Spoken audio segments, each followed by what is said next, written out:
So we're gonna have to make repairs in here. This wall has water damage, so it probably has mold behind it.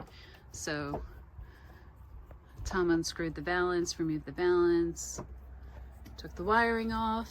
Now we're gonna remove the cabinet, but I don't know if it's attached over here. So we were trying to figure out how to remove this cabinet after we removed the screws.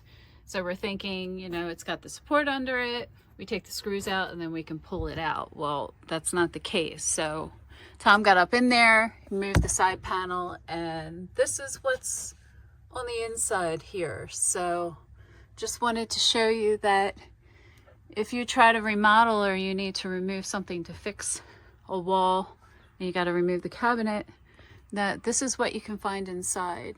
So the side panels were nailed into the frame here. So he just separated that, pulled them out, and this is what we got. If anything, I put a seam right here. I can get the seatbelt loose. Yeah. And I can cut into this to see what this looks like.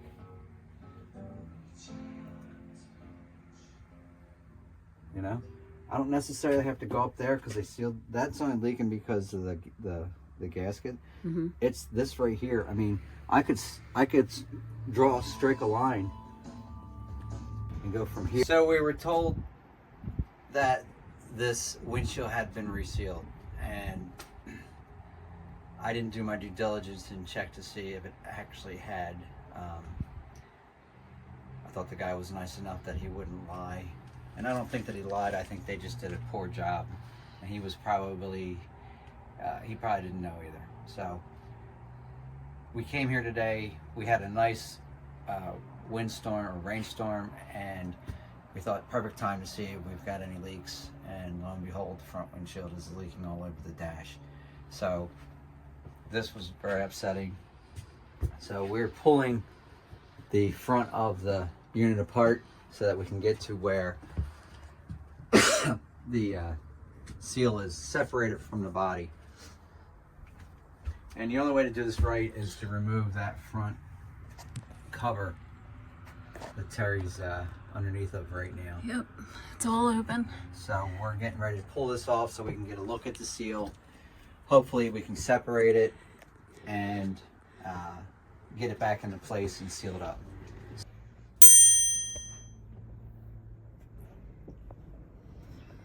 We basically started gutting this area because the wallboard was wet. You could just smell everything was damp. So as you can see, water was running in the windshield, running down.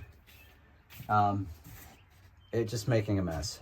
So problem is the water also ran down the front as well, behind the dash. And I don't know if you have a 97 Fleetwood or something else. Like if you look online, it says, you know, there's a couple of screws underneath this front gasket that you can get to pull this front cover off. Well, I never found any screws, and let me tell you, I looked very hard. So we had to come up with a cheat because I was getting tired of trying to figure out how to get to the side panels with the dash cover in the way. So what we ended up doing is the upholstery used to come all the way to the front, had wood trim here. I'm sure if you have a Fleetwood, you've got something similar. So what I did is I cut the upholstery, left it 2 inches longer, peeled it back, and then I took a circular saw and I set it for the depth of the plywood, and I ran the circular saw. Where'd it go? Oh, it's back there. I ran the circular saw of the plywood, and we cut this front section so that it was clean and clear. This just unscrews. This is a piece of cake. This folds back. You got a hinge on the back, so that's not a problem. It's getting to the sides that are the problem. So after cutting it with the circular saw, and you can't get all the way to the edges, so you end up with a sawzall, long blade, and just get the 6 inches that you can't normally get with the circular saw. And what that enabled us to do is pull this section off.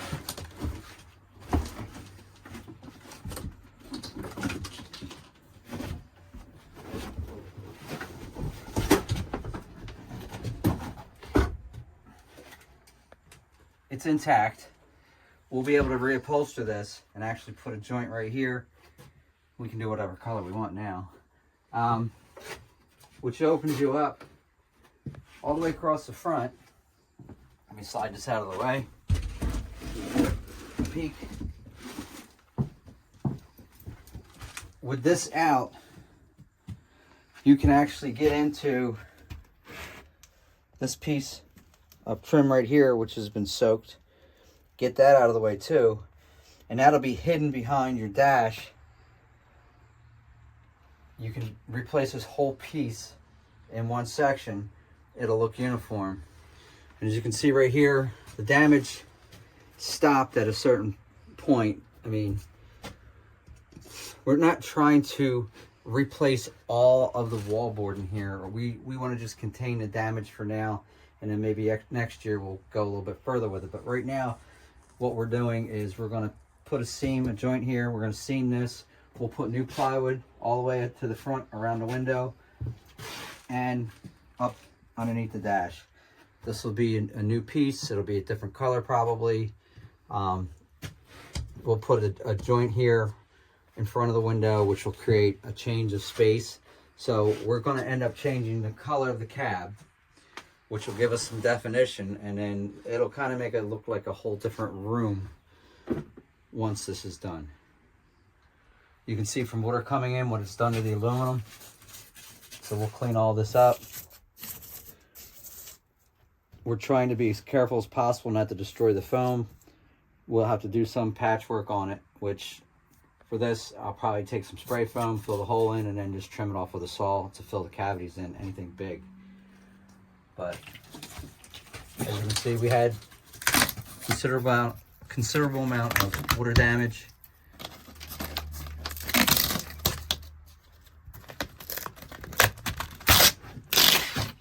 And I'm just going to tell you, is if you're pulling the paneling off or the wallboard off, it's not easy.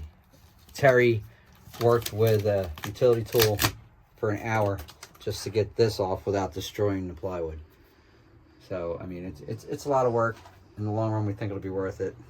It's not going to look hodgepodge. It's not like we're just going to put wallboard over top of the old wallboard that had a ripple in it. We're going to get it smooth, get it glued in place. We'll put a nice pattern or a color up here, and it'll look 100 times better. So look at how bad this water damage is back here. It's still wet. That's crazy. Well. All right, so I have everything under the window done. And then when I get further in the corner here, it's like, it's so saturated, and it could definitely be from the windshield, but I don't know. We'll have to check on the other side because there is a bunch of caulk, like sealant in here. You can't see it right there, all in here. So I'll have to check the other side and see. I don't know if maybe it was a leak and they're trying to plug it up, but I mean, it is just saturated in here. It's really bad. All right. The driver's side is just a monstrosity. I mean, look at this. I'm peeling the paper off and the wood's just falling off. So I don't think they got it like this. I think they had the leak. That's why they stopped driving it. Yeah, I think they're just full of shit. This is horrible. Horrible. It kind of looks like a ship, doesn't it? Little planks. All right.